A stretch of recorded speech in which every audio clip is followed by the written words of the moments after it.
Okay, so review tayo for your coming civil service exam. At math problems pong tuturo ko sa inyo dahil marami pong ganitong lumalabas at marami pa rin po ang nalilito. At ituturo ko sa inyo kung paano makuha yung sagot ng mabilisan. Dahil alam naman natin when it comes to exam, oras po ang kalaban.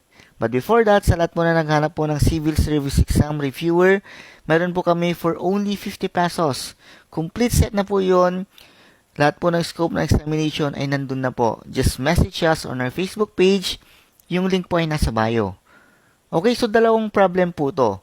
Yung una, sasagutan po natin at yung pangalawa, kayo na po ang sumagot. Para practice po natin, para pag may na-encounter kayong ganitong problem, ay madali na lang po nating masasagutan. So, age word problem po itong dalawang to. Okay, so let's try to analyze and solve this one. A is 2 years older than B, who is twice, okay, as old as C. If the total of the ages of A, B, and C be 32, then how old is B? So, ito yung question. Now, pag nakikita kayo ng ganitong problem, ilagay po ninyo into equation. Medyo tricky po yung question. I-try po natin i-analyze isa-isa. Si A daw ay 2 years older than B. So, si A ay 2 years older than B, meaning B plus 2. Okay. Si B naman, sabi niya, who is twice as old as C.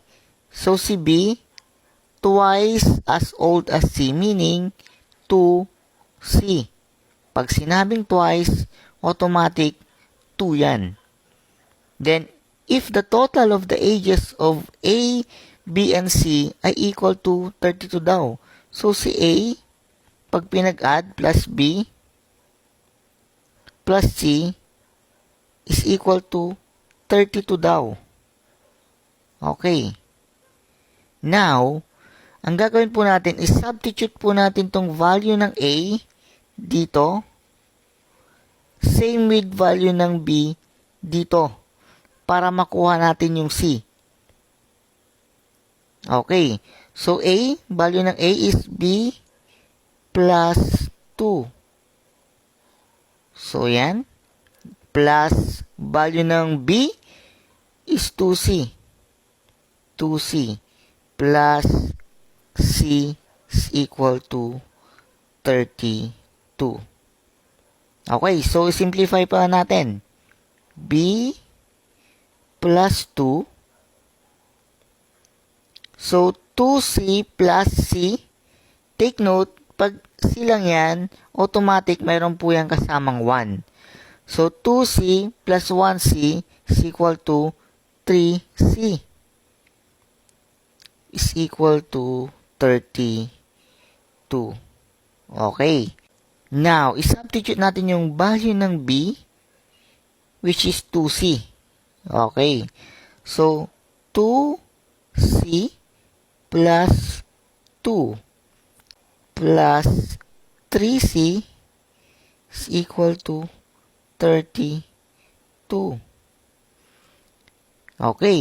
So, 2C plus 3C is equal to 5C. So, 2 plus 5C is equal to 32. Okay, para maiwan yung C, i-transpose natin yung 2 doon sa kabila. Since addition dito, magiging subtraction dito. So, minus 2. Okay, minus 2 yan. So, 5C is equal to 30. Okay. Para maiwan yung C, divide lang natin into 5. Divide natin into 5. Therefore, 30 divided by 5, C is equal to 6. Okay. Nakuha na natin yung value ng C. Now, ang question is, then, how old is B? Since mayroon na tayong C na sagot, i-substitute lang natin yung value ng C dito sa value ng B, which is B, lagay natin dito.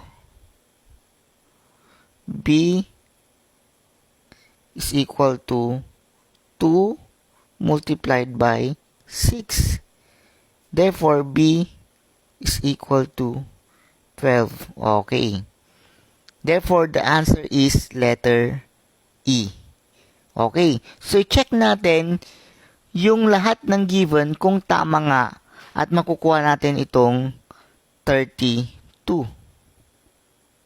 Okay. So, A daw, ang value ng A, ayan, is equal to B, 12 plus 2. So, si A is 14. Okay. Si B naman. Si B, ang value niya is 12. So, plus 12 si B. Okay. Si C naman is 6. Okay. So, pag addin natin yan, 14 plus 12 is equal to 26 plus 6 is equal to 32. Kaya tama yung sagot po natin. Sabi niya kasi sa problem, if the total of the ages of A plus B and C be 32. So, nakuha natin yung sagot na 32. Okay, I hope you got this one. At sagutan po natin yung number 2. So, ilagay po ninyo sa comment section kung ano po yung sa palagay ninyong tamang sagot. Sabi niya, a father said to his son, I was old as you are at the time of your birth. If the father's age is 46 now, the son's age 7 years back was, so ito yung question. Okay, so paki-comment na lang po yung sagot po ninyo dyan sa comment section. And I hope may tutunan po kayo dito sa video ito and follow for more tips, updates, and tutorials for your coming exam. God bless!